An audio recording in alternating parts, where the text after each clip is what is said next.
All right, welcome back into Euro tonight. It is time to recap the first final group stage match day of this tournament as Group A finishes out today. Two games, it was Switzerland, Germany, and then Scotland, Hungary, both kicking off simultaneously. Both Germany and Switzerland kind of had the upper hand to advance on to the round of 16 as Germany technically already advanced. They hadn't won the group yet, though.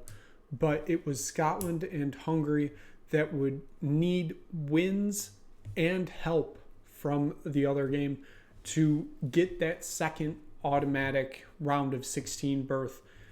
Third place team would still be waiting to figure out if they would advance on with the third place ranking, and fourth place obviously would be eliminated. So it was going to be interesting today with the two teams that basically seem like they're already in going up against each other, and then the two other teams just fighting for survival going up against each other. It was going to be an interesting dynamic of games. It was going to be interesting to see how it played out. So Switzerland and Germany draw 1-1. It was a game that Switzerland actually kind of controlled most of the game. It was an Ndoye goal in the 28th minute, put them up 1-0. Germany had a goal ruled off for a foul in the buildup of the play. I want to say like 5 minutes earlier or something similar to that. So Germany early on looked like they had the advantage in this game, and then it kind of just fell all Switzerland's way. Going to half, Switzerland 1-0 up. Coming out of the break, Switzerland, once again, they were just kind of controlling play. Kind of felt like the Germans were getting a bit antsy, not really sure what was going on. And of course, as Switzerland's winning this game, they would finish top of the group, which gives them a somewhat easier path than what you would get if you didn't win the group. So, I mean, it was an interesting dynamic of play going on. You could tell Germany was chasing for an equalizer so that they could finish top of the group. And they just never could get that shot. It was either, stopped by the back line or a Jan Sommer save. It went back and forth. It would end up being a full Krug goal in the second minute of stoppage time to equalize this game at 1.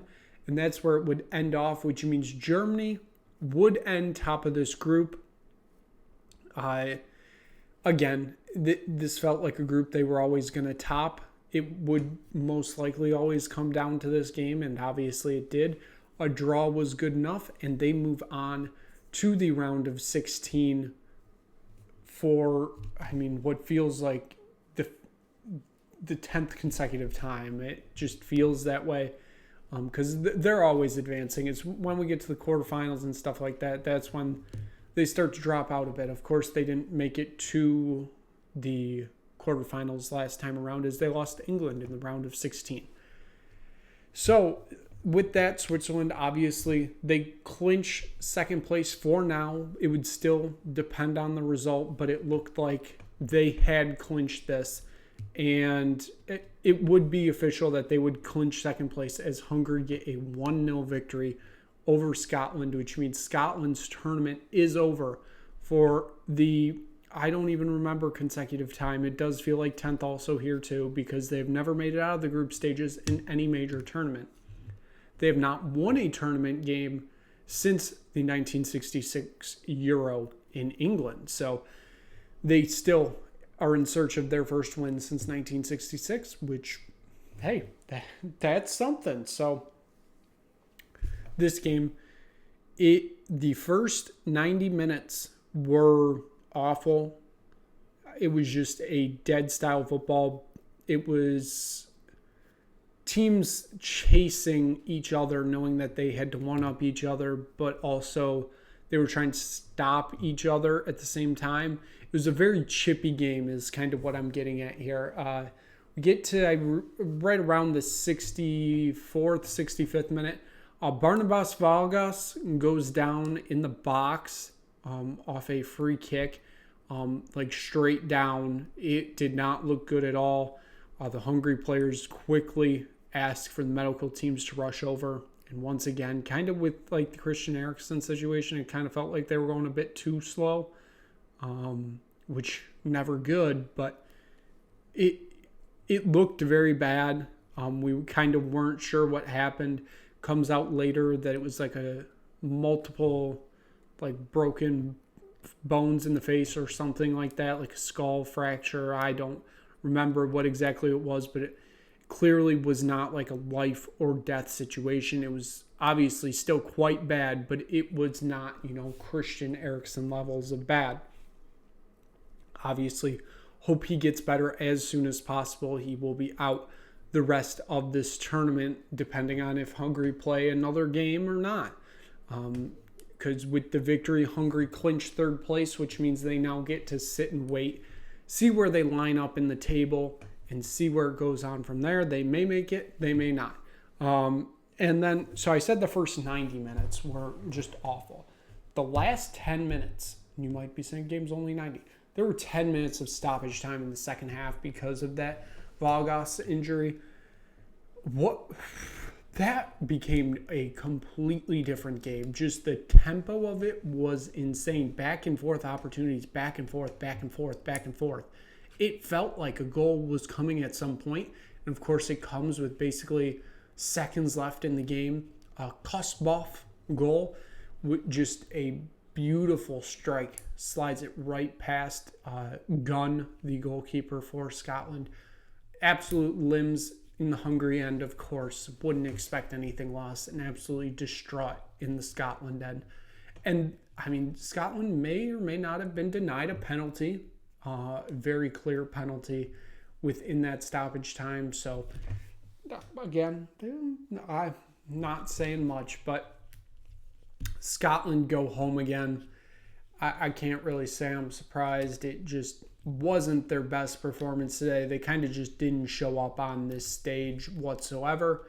But hey, they got that famous 1-1 draw against Switzerland. Yep. It was not going to be Scotland's day. It just was not whatsoever. So, given that, the final group stage standings for Group A see Germany top the group on 7 points. Switzerland finished second on 5 points. Hungary finished third on 3. The -3 goal differential is going to be very important for them, as that is one of the tiebreakers for that third place spot.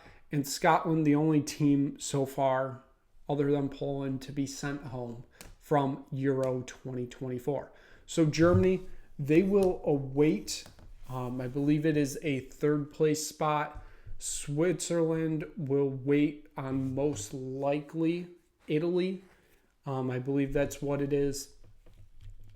For Germany, it's more of looking ahead to July 5th, which will most likely be Spain in the quarterfinals, which will be just an absolutely outstanding game for Switzerland.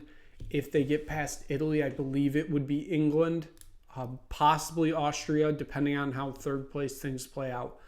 But that's how we're kind of looking right now. So Group A is finished. Tomorrow it is Group B. Only 2 games tomorrow, and they both kick off simultaneously as Group B finishes up play with Spain and Albania, and then Croatia and Italy both kick off at 3 p.m. Of course, the full preview coming on the Twitter at NickBird13. So that is going to wrap it up for Euro Tonight. Thank you so much for watching. If you just stumble across this video, click like, click subscribe, tell anybody you know about it. We'll be back tomorrow to recap that Group B finish. And of course, we will be back later tonight if you are watching this before it's posted. And if not, it will already be there. But the Copa America night 4 of the Copa America recap. So make sure you tune into that one. So thank you so much for watching. We will see you again soon here on the Nick Burt Sports Network for another episode of Euro Tonight.